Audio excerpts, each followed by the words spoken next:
Anyone who knows anything about Poland is that during World War II it was subjected to perhaps the most evil form of human purpose. Today I am at Majdanek. So this is a concentration camp outside of Lublin, and very similar to Auschwitz and Birkenau and other camps in Poland. This place was used to store people, to kill people, to torture people, and it's a very horrific place. So this video will be showing you what there is to see here, and to give you a bit of context. Some 80,000 people lost their lives in this camp, and over 100,000 people in total were interned here.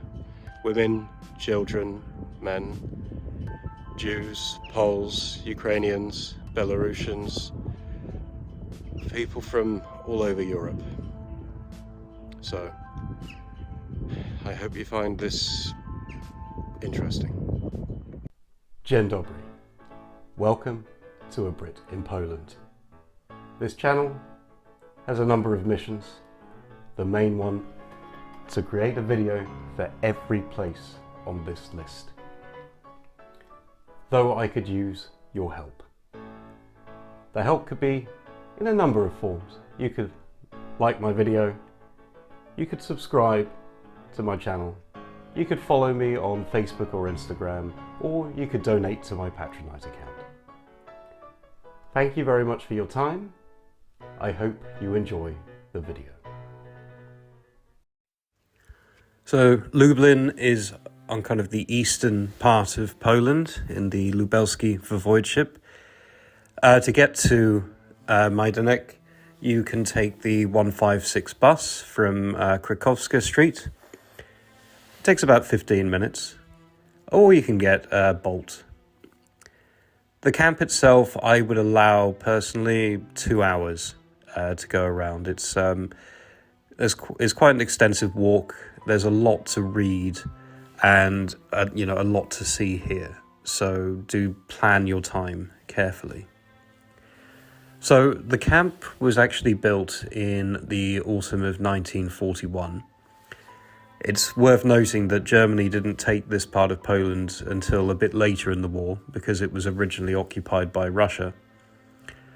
And the camp operated until July 22nd, 1944, when it was shut down, and from November of that year, it was turned into this kind of memorial that you see now.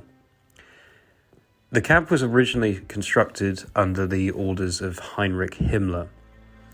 And actually, a lot of the initial construction of the camp was done by the prisoners themselves. Initially, it was just designed to be like an internment camp, particularly for kind of Russian and Polish prisoners of war. But from 1942, it was basically transformed into not just an internment camp, but also a death camp. And that's when you started to see a lot of the Jewish population being sent here.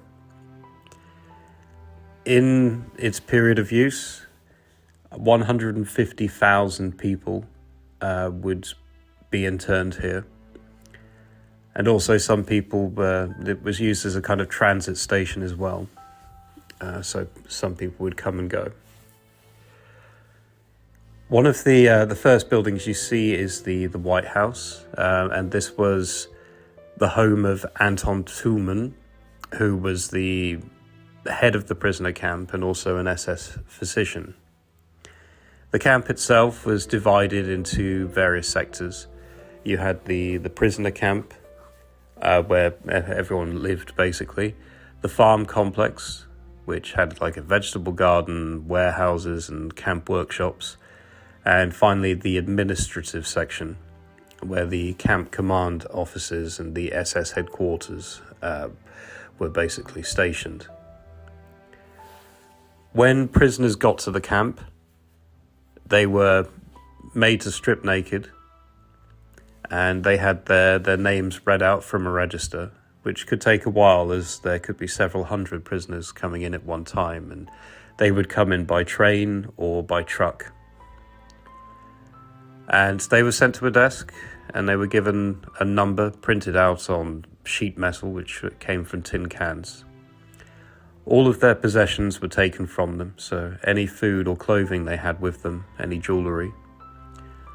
All of their hair was removed from the bodies, and this hair was actually sent to processing plants for various uses, with one plant stating 750 kilograms was delivered to them. And then there was a selection process, and especially with the Jewish residents, it was determined whether they should be sent for hard labour or if they should be executed straight away.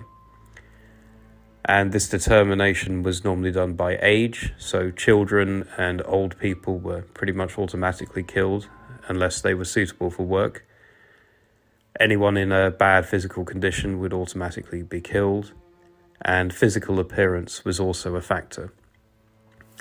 And they would be killed in various manners, but the primary way was being sent to the gas chambers, where they were gassed with carbon dioxide or Zyklon B, or they were shot. Prisoners, however, in the camp could die any number of ways. The guards would drown them in cesspits, they would hang them, they would beat them to death, they would be injected in the heart with phenol, or some would simply die from the extreme living conditions that you could find in the camp, where it was very cold. The food was basically soup with maybe a little bit of sausage during the week, and they were performing hard manual labour.